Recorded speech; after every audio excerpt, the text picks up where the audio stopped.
The couple of slides preceding this one serve as just a review.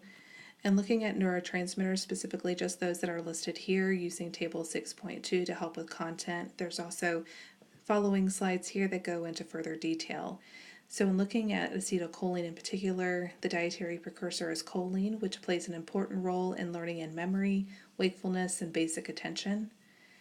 Dopamine, with the dietary precursor of tyrosine, plays an important role in motor movements, mood, pleasure, and complex behaviors such as judgment, reasoning, and insight.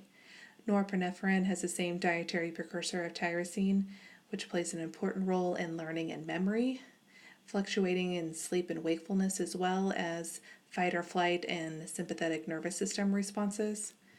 Serotonin, the dietary precursor as tryptophan, plays an important role in appetite and sleep, mood, hallucinations, pain perception, and vomiting.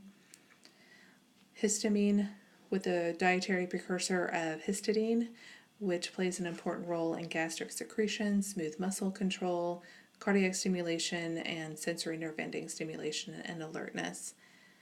GABA, which is gamma-aminobutyric acid, plays a role as an inhibitory neurotransmitter, contributing to decreasing agitation and anxiety levels.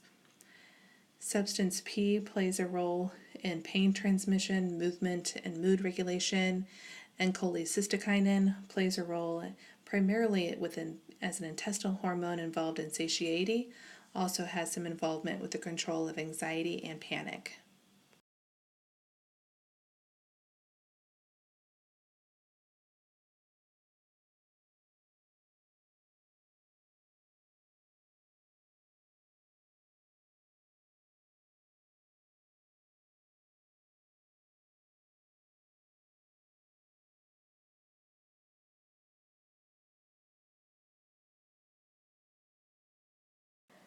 So when looking at the receptors, each neurotransmitter has a specific receptor or protein for which it and only it will fit.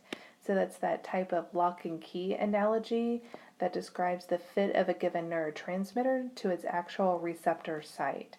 So the target cell, when stimulated by certain neurotransmitters, will then respond by evoking a type of action potential and either producing that action that is common or relaying it to keep that message moving through the CNS.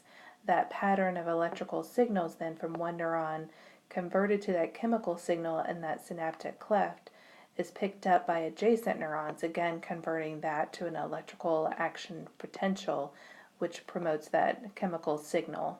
Billions and billions of different neurons doing so.